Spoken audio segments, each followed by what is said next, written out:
All right. All right, now we see, I guess, the first Now game we see, between... yeah, Bobby against Grandmaster Najdorf. He was already very, very strong Grandmaster. I mean, a legend, legendary Grandmaster Najdorf. And he plays against the Sicilian Najdorf variation. Najdorf Najdorf variation? variation for black, which is a very good variation for black. I mean, Fischer played himself later on Najdorf, almost, in every important game, he played Najdorf for black, you see. But what is the idea with the Najdorf? Najdorf is very strong variation for black because he controls the important squares and has very good counterplay. If by correct play, I mean, if he doesn't play a little bit too risky, like in this game. Here, Najdorf, probably because his opponent was a little bit young, took some risk and he was punished later on, because Bobby was already very strong also, 18, 19 years old. Bobby was already a threat for the Soviet school, you see. So and which we'll see one the is result. The B5? B5, yeah. Here, H3 is a little bit unusual, you see. Move a little bit back, for instance, here. Yes. He played H3. Yes. Well, in that position, H3 is a novelty, let's say. It's a move not really played very much before, you see.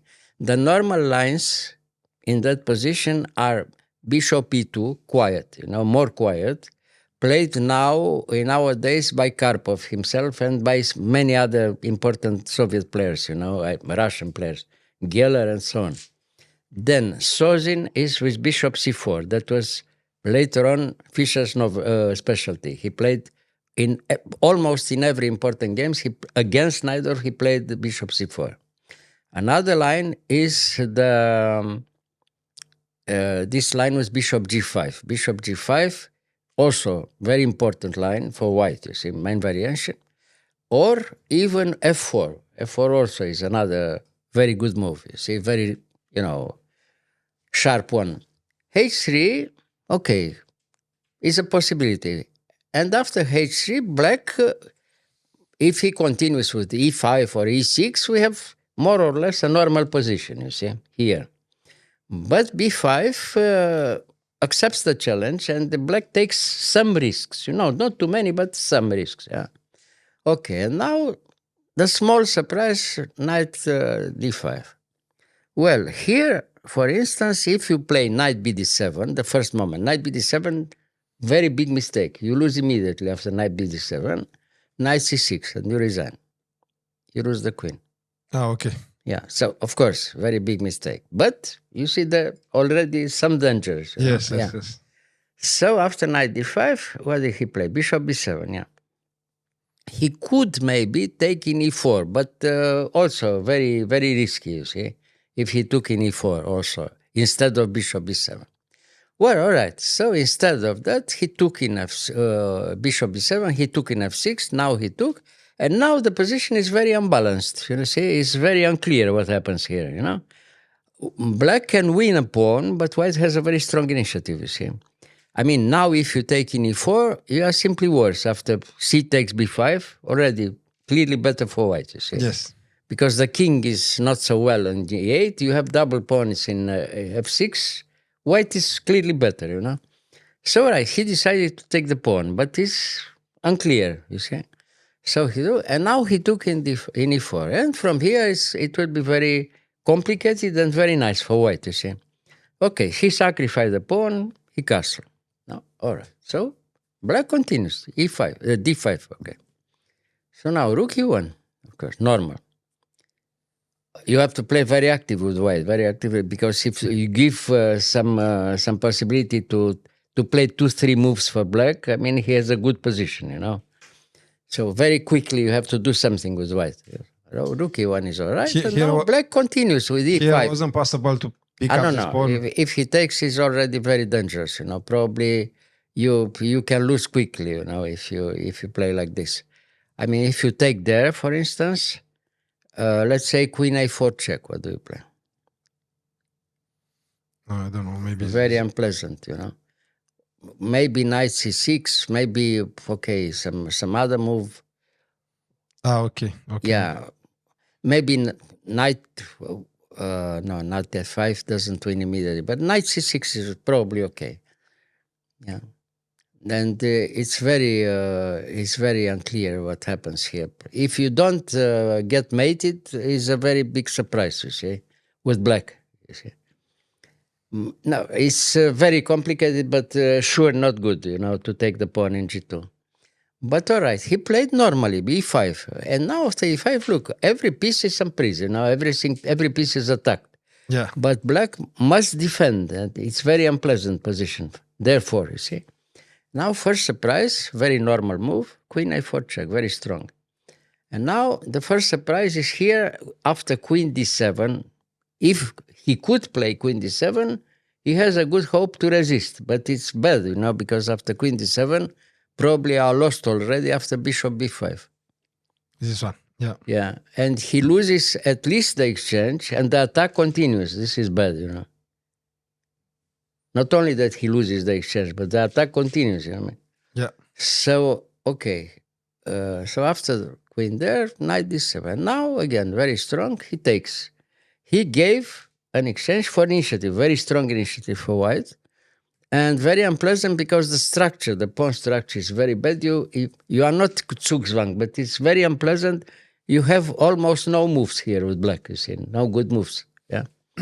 So here he continues nicely with knight f5, and look, the black position is almost paralyzed, in this position. You exchange up, but you don't have good moves, you see. So white continues, and he tries to have a very strong attack, you see. First of all, check, and now the king can't castle, This is the first moment. Okay, check, king back, and now back. Now the king must go again. But white can, continue his idea, his attack. So bishop e3. Now he, exchange down, but all the white pieces are coming. Now, if he has only one move, rook d1 is almost finished, you see, because black has no counterplay at all, The rook from h8 doesn't play.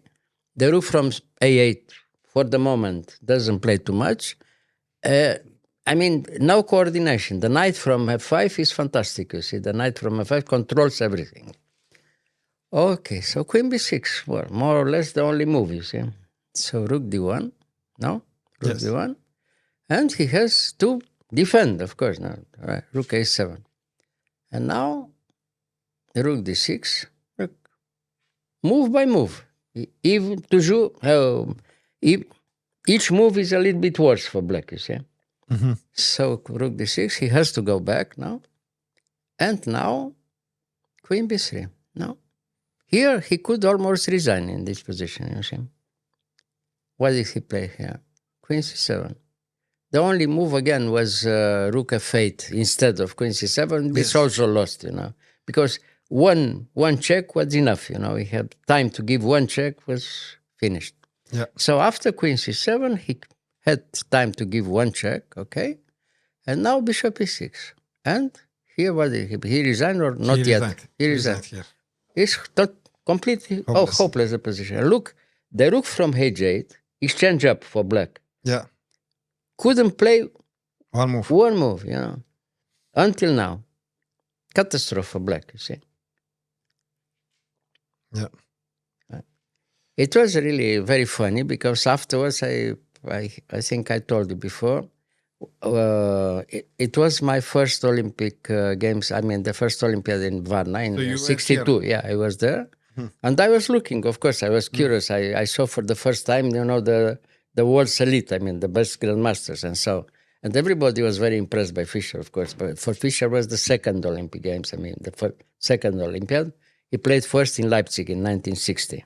Mm-hmm. And, he resigned, Najdorf, and he was already, I told you, the legendary grandmaster.